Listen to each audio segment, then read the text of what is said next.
کاتێک دەمانێت بخوێنینەوە یاخۆت بە دوای زانیاریەکدا بگەڕێن لە ئێستادا چەندین سەرچاوی کوردی باشمان هەیە بەڵام هێشتا لە ئاس ئۆتۆمۆحی ئێمەدانی و هەمیشە حەز دەکەین کە ئەو کتێبە دڵخوازانی کە دەمانەوێت لەسەر زمانەکانی تر هەنیا خۆت کۆمەڵێک بابەتی گرنگ کە هەیە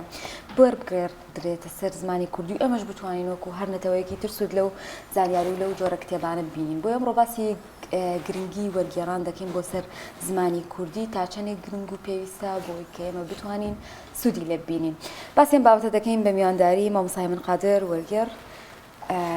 مامۆستای من بەخێر سپاس بۆ ڕۆژ. با سەرتا بزانین وەرگێڕان چییە پێناسەیەکی بۆ بکەین. سەرتا سوپاسان ئەەکەم بۆ دەرفەتەکەەوە منتاندا بتوانین لێرەوە بە بینەران شاد بم و بتوانین چەند سەرنجێکی خۆمان لەسەر ئەو پرۆزەیە بخەینە ڕوو. بۆ پرسیارەکەت وەرگێڕان بریتیە لە گۆڕینی دەقێک لە کللتورێکەوە بۆ کللتورێکی تر بەبێ ئەوەی دەستکاری دەقەکە بکرێت و بە ئەمانەتەوە بگاتە سەر دەقەکەی تر. یعنی وەرگێڕ وەکو ئەو وایە نووسەر دەمی بکاتەوە وەرگێڕ لە جاتیا وەرگێڕ دەمی بکاتەوە نووسە لە جاتیا قسە بکات. یعنی بە شێوازێکە هەمان دەق لە کللتورێکەوە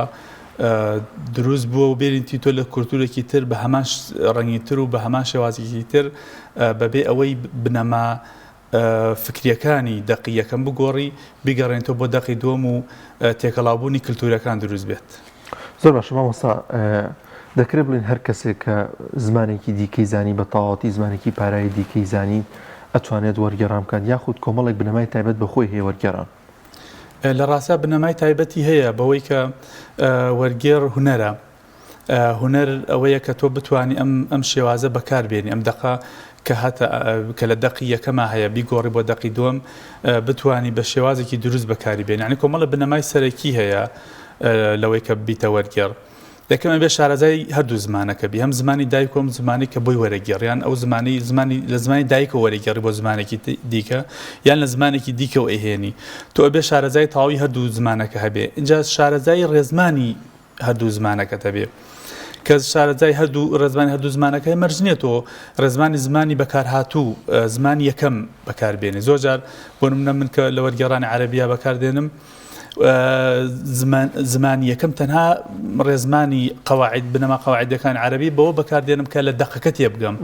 ئەگینا کە دوایی ئەم بنەمای وەرەگریت و دێریت بۆ زمانی دایک ئەیکەی بە کوردی ئەبێ ڕێزمانی کوردی بۆ زمانەکە بەکاربێن. یعنی بە شێوازێک بێت نابێت وەرگێڕ لە زمانی لاتینیا کە کراوە بە ئینگلیزی ترانسلیتە عنی تقریبا شێوازێک لە بە معنای ناپاک دێت. ینی وەرگێڕ ناپاکە لە ڕوویەکەوە کە زۆر جار ناپاکی لە دەقەکە بەوەی کە دەقەکە وشەیەک بەکار هاتووە بۆ نمونە ئەسبح ینی ئەگەر بە وشە خۆی بەکاری بێنی معنای ڕۆژ دێت یان بە معنای بەڵام کاتێککە دەیت وشەیەکی تری بە بەراکەیت معناکەی وەرەگریت وشەی وەرگێڕانی حرفی بۆ ناکەی ئەم وشەیە ئەبێتە بوون عنی ئەبێ بە شێوازێک بەکاری بێنی کە لە دەقی دووهەمە ئەگونج. یعنی زۆر وشە هەیە لە زمانی عەرەبیە خودی وشەکە معنایەکی هەیە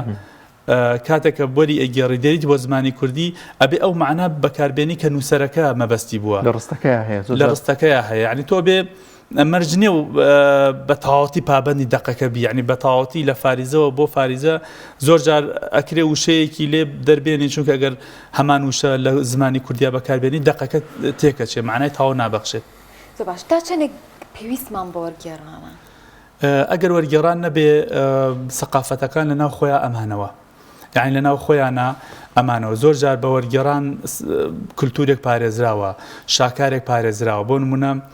ئەگەر وەرگێڕان نەبووایە کلیل و دمنە بەم شاکارە نەئەما چونکە کلیل و دمنەکە لە هیندیا دەکرێتە فارسی هەردوو دەقی هیندی و فارسیەکەی دەفەوتێ. دواتر ابن مقفع کە ئەی کاتە عەرەبی لە سەردەمی زێڕینی ئیسلامیە طبعا سەردەمی چاخی زێڕینی ئیسلامی هەر ئەدەبیاتی نەپاراست هات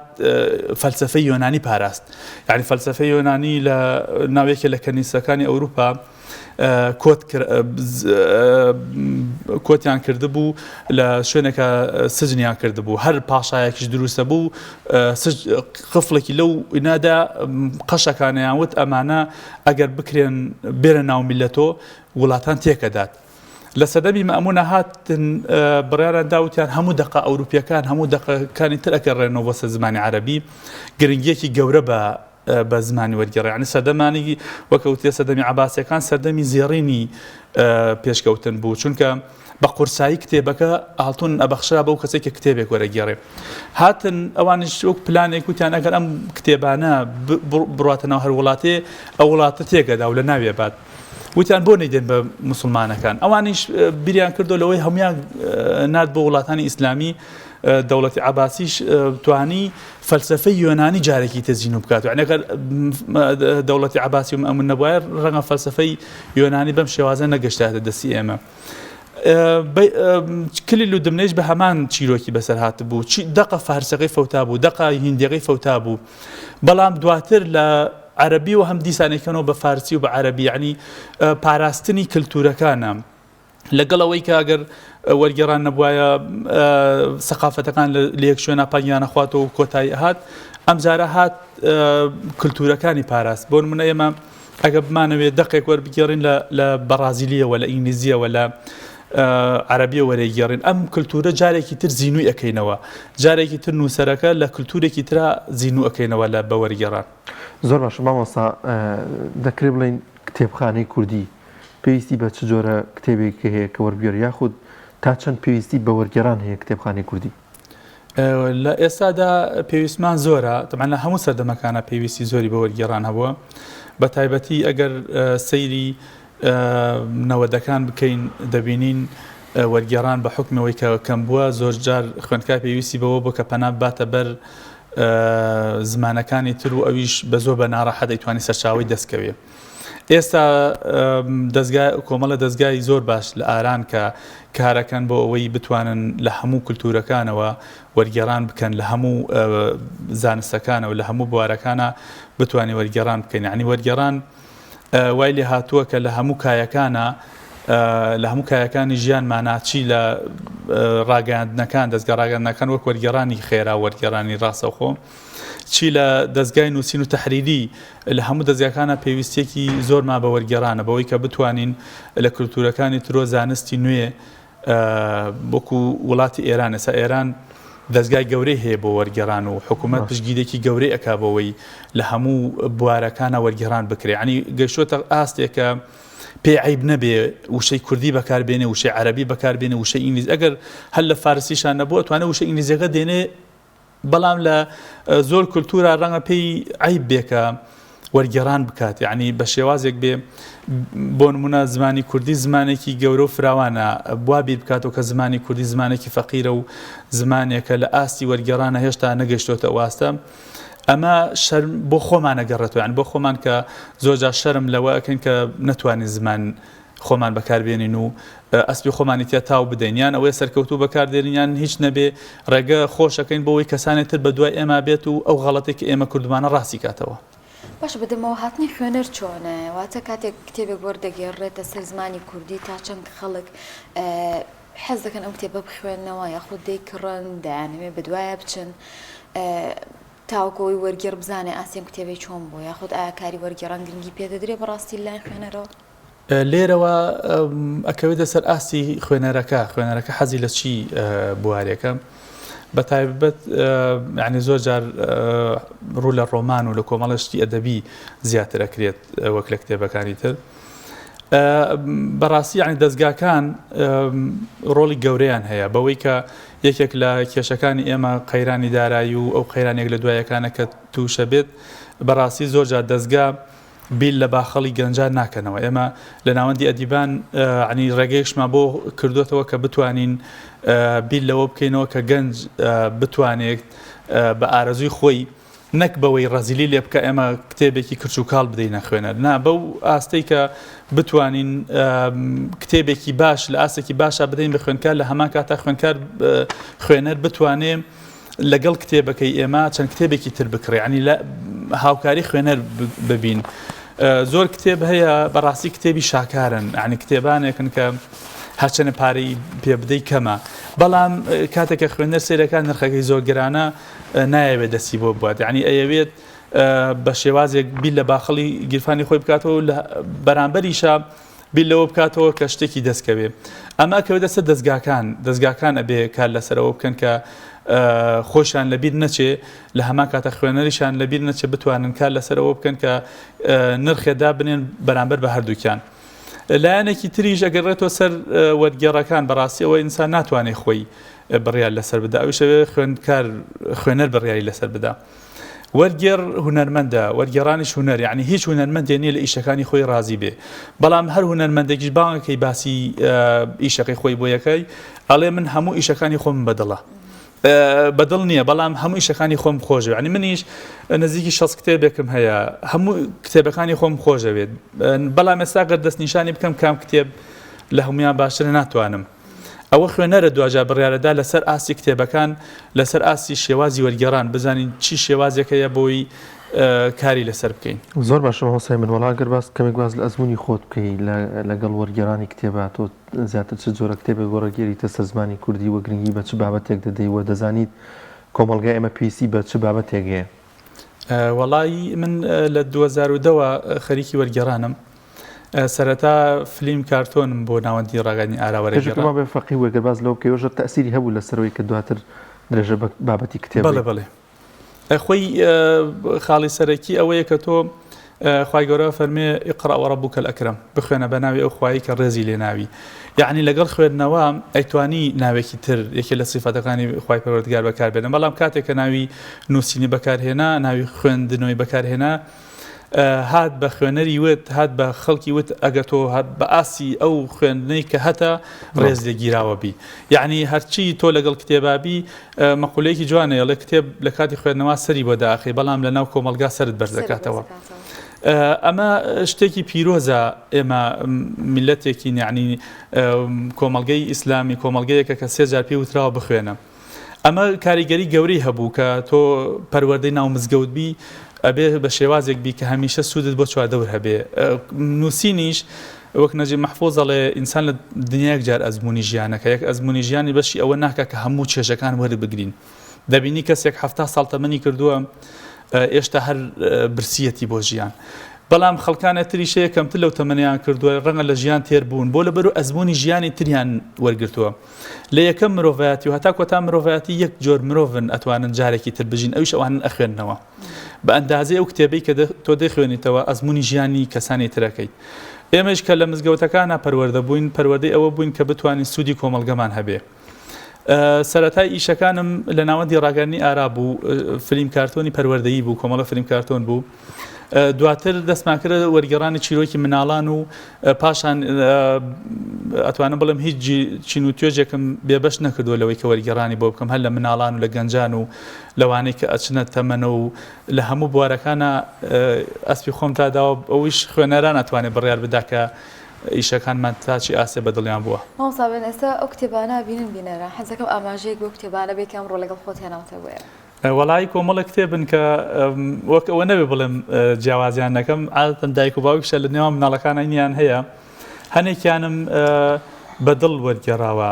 بۆ نمونە ئەم چیرۆکی مناڵانە گەر باسی لێ بکەین کۆمەڵە چیرۆکی وێنەدارن لەگەڵ ئەوەی کە مناڵەکان بتوانن ئەگەر ئاسی خوێندنەوەیان باش بێ خوێندنەوەکە گەنان ئەگەر هەر نەبێت ئەتوانن لە وێنەکان چیرۆکی لە خودی چیرۆکەکە تێبگەن کە ئەم پیاوانە چی پیاوێک بوون چی بەرخودان و شۆڕشێکیان کردو بۆی بتوانن بنەما و مەبدەئەکانی خۆیان کە هەیان بۆ بیپارێزن ڕحلەت گەشتەکەم لەگەڵ غاندی ئەمیش شیرۆکێکە باسی ئەحمەد شقەیریە باسی ژیانی غاندیەکە بۆ نمونە کۆمەڵە چیرۆکی هەڵ دەرهێناوە لە ژیانی غاندیە بەراوردی کردو بە ژیانی پێغەمبەری خوا صلی الله علیه و سلم بەراوردی کردو بە کۆمەڵەکانی تر بۆ یعنیکە لەو وینانە باسەکە ئاڵێ کۆمەلگەی ئێمە کۆمەلگەیەکین هێشتا لە ناخمانە مناڵەکەیە گەورە نەبووە باسی تۆلستۆیەکە دەڵێ تۆلستۆی غاندی قسەیەک لەس تۆلستۆیەکە لە تۆلستۆی وتوێتی بورجی ئیڤڵ هێشتا ئەو بوو کە شوشەیە چۆن مناڵ هەر ئێوە یاری بە بکە ئینسانەکان ڕاستە گەورە بوون ڕاستە خۆیان بە زۆر پێشکەوت و دائەنن بەڵام هێشتا ئەو مناڵە ناخیانایە مێشکێکی بچووک و ئەو پرۆژە گەورەیشیان دروست کردووە. مەهاتما غاندیش ئەڵێ ئینسانی ئێمە ئینسانێکی ڕووکەشیە، هەندە گرنگی بە ڕووکەشی شتەکانە دەنهێندە گرنگی بە ناخی شتەکان نادەین. ئەویش هەمان توێژینەوەکە ئەگەر لەم سەردەمە بمایە تۆڵستۆی بەسەر ئەم هەموو بورجە گەورە دروست بووە ئەبێت چی ئەوت. لە هەما کاتە ئەحمەد شوقەیریش بۆچوونی خۆی دەرەخا لەسەرەوەڵێ ئەگەر ئێستانیش جیهان بەم هەموو پێشکەوتن و شارستانیەت و بەمە ئەگە بزانین شارستانیت بەرزبوونەوەی کۆشک و تەلارەکانە بەڕاستی ئێستا ئێمە هەردوو زۆر دواکەوتوین. ینی ئەگەر ئاستی پێشکەوتنی مرۆڤ بەهای مرۆڤ بگاتە ئەوەی کە پۆشاکەکەی نرخی لەسەردا بنێ، ئەگەر ئۆتۆمبیلەکەی نرخی لەسەردا بنێ، ماڵەکەی نرخی لەسەردا بنێ، ئەڵێ بەڕاستی ئێمە زۆر دواکەوتوین، هێشتا پێشکەوتنمان بە خۆمان و نەبینیوە. کۆمەڵشتی تری شەڵێ بۆ نمونە باسی ئەوە چیرۆیەکی پێغەمبەری خوا صلی الله علیه و آله فەرمێ پاشەوەی قەومەکەی زۆر دەربارانیان کرد، دەریان کرد، پلانی کوشتنیان بۆ دانا، سوپایان بۆ نارد، خوای گەورە فەرمێ فەلا تەحزەن عەلەیهم، دڵتەنگ مەبە لەسەر ئەوەی کە ئەبوو جەهل و ئەبوو لەهەب و ئەو هەموو سوکایەتی کە بەدۆ کرا، نافەرمێ فەلا تەغزەب عەلەیهم. ئەڵێ ئێمەیش پێویستە هەمان شت بەکاربێنین. ئەڵێ باسی چیرۆکی غاندیەکە کە جارێ ڕەشپێژە سوکایەتی پێکات یان سپی پێ سوکایەتی پێکات، ئەویش ئەڵێ من نابێت ڕقم لە ئینسانەکە بێ، ئەبێ ڕقم لە کردارەکە بێ. یعنی ئەڵێ پاش ئەو هەموو خراپی کە بەرامبەر ئێمە کرێ، ئێمە کاتێکە یەکێکە بینین سوکایەتێکە ئەبێ ڕقمان لە ئیشەی سوکایەتێکە بێ، نەک لە خودی مرۆڤەکە کە سوکایەتی کردووە. زۆر باشەوە ساهێ من دەکرێ بڵێن بەدەل لە وەرگێڕان بەگشتی کتێب کەسی خوێنەر کەسی کتێب خوێن دەزانم کە وەڵامەکە ژەر ئەوەیە کە بەڵە جیاوازی هەیە، جیاوازی دەبینرێت لەوەی کە کەسێک کە گرنگی بە کتێب نادات، گرنگی بە خوێندنەوە نادات. وەڵای جیاوازەکە چییە، لە چی ئەبینرێت؟ مامۆستا ئەزمموی ژیان ئینسان ئەوە دەرەخات تۆ بۆ مامۆستا مستەفا زەڵمی کتێبێکی نووسیوە 80 ساڵ خەباتی خۆی کردو، 80 ساڵ مەلایەتی و ئەو هەموو خزمەتی زۆر هاتووە لە کتێب لە دوو کتێبە بۆ تۆی داناوە. تۆ ئەتوانی لە 2 هەفتە ئەزمموی 80 ساڵی ئەو کۆ بکەیتەوە لە هەموو لایەنەکانی ترەوە، بە تایبەت یاداشت ئەزمموی ژیانی کەسێکە. یعنی ئەگەر یاداشت تۆ یاداشتەکە خوێندە دواتر هەڵسەنگاندنی بۆ ئەم یاداشتەکەی بزانین تا چەند وەسی خۆی دەکاتەوە. ئەگەر خۆی کردبوو بە پاڵەوان ئەوانە هەر چۆنێک بێ نیوەی یاداشتەکە ڕاستە، یعنی نیوەی ئەزمموی کەسەکە تۆ ئەتوانی بە ماوەیەکی کەم بەدەست بێنی. ئینسان کۆمەڵێ پێداویستی هەیە، کۆمەڵە پێداویستی بایۆلۆژی فیزیۆلۆژی هەیە، لە خوێندنەوە زۆربیان بەرهەم دێنن. بۆ نمونە مرۆڤ لە قەلەقی ئەپارێزێ، مرۆڤ ئەپارێزێ لەوەی کە بیرکردنەوەی بپارێزێ، ینی شوێن کۆمەڵی خورافعاتن ئەو کۆمەلگانەی کە کەمترە خوێندنەوە هەمیشە خورافە و شتی پوچگەرایی و ئەوە لە ناوێنە کەم زۆرترە. ئەو کەسانی کە دەخوێننەوە لە ئاسی دەرونیە، ئاسی دەرونیان بەرزتر لە ئاسی دەرونی کەسانێکی ترکە ناخوێنەوە. ینی بڕوا بکە لە تەسەڕوفی بازارە تۆ کەسێکت بۆ دەرەکەوێت کە خوێندنەوەی هەبێت یان کەسێکە خوێندنەوەی نەبێ. لە ڕووی جەستەییەوە، یعنی لە ڕووی جەستەییەوە سوودی گەورەی هەیە بەوەی کە تۆ جاری وایە 8 سعات 9 سعات دانیشی سعاتێ دانیشی بە دیار تۆڕە کۆمەڵایەتەکانەوە، پاش سعاتەکە کاتێکی زۆر و کوشتووە و سوودێکی کەمە بەدەستێناوە. لە ڕووی جەستەییەوە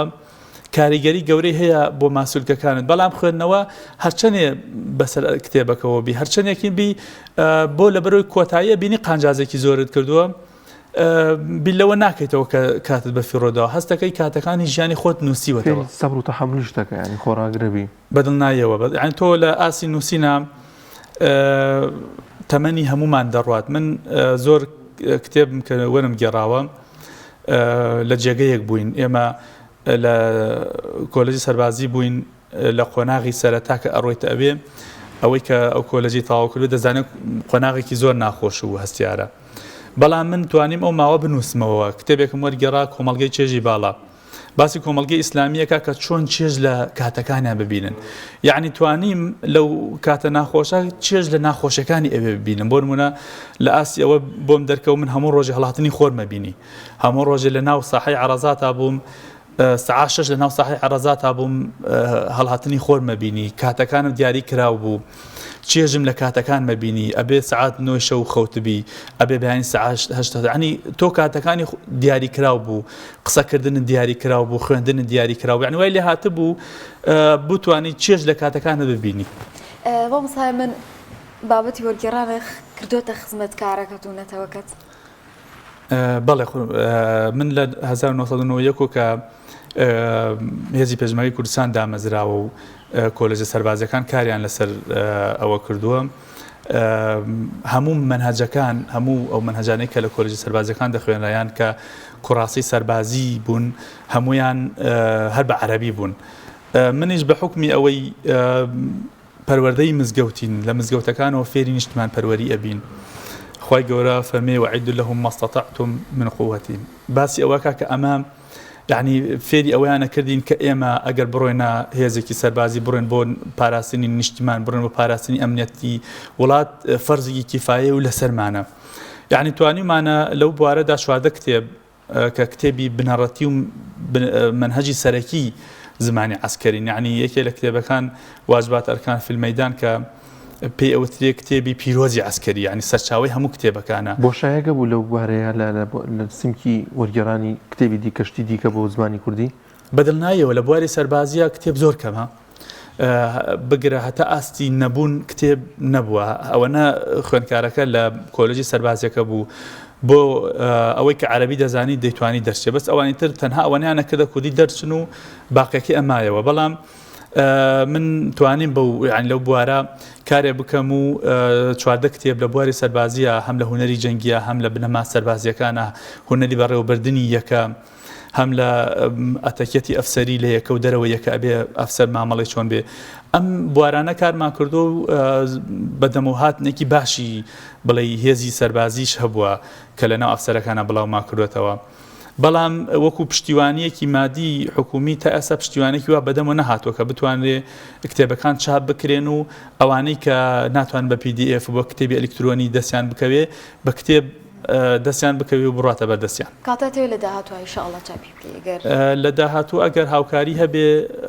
ئەگەر دەرفەتێک هەبێ ئەگەر لایانی پەیوەندیدار پشتگیری بکەن من کتێبەکانم بە PDF بڵاو کردەوە بۆتە مڵکی گشتی. عنی سوودی بۆ گشتی ئەبێت ئەگەر ئەوانیش کاری لەسەر بکەن و لیژنەی دروست بکەن ئەتوانن ئەو کارە بکەن. یعنی پەیوەندیدار تا چەند هاوکارە بۆی کە نووسەران بتوان کتێبی زیاتر وەربگێڕنەوە پێشکەش بە کتێبخانەی کوردی بکەن؟ وەڵاهی زۆر جار ڕەنگە کێشەیشی بۆ دروستکەن بەڵام بە پێی پێویست ئەوانیش نەهاتونە دەمی کێشەکانەوە نەهاتون بۆی کە کار ئاسانی بکەن وەک وڵاتان دەستگای گەورە دروست بکەن بۆی بتوانین هیچ نەبێ ئەگەر ینی هەر لەسەر ئەوەی کە نەتوانین زمانی کوردی تێک بدەین کارێ بکەن کە دەستگایەکی وا دروست بکرێت هەڵسەنگاندن بۆ کتێبەکان بکرێت و پاشان هەر کتێبێ پێویست بێ زیاتر کاری لەسەر بکردن ئەگەر پێویست نەبێ بۆ شێوازە پاشەگەردانی دروست نەبێ لە ناو وەرگێڕانە. لە کۆتاییە کاک هێمن ئەتەوێت چی بڵێ لێرەوە بە خوێنەران بە وەرگێڕان بە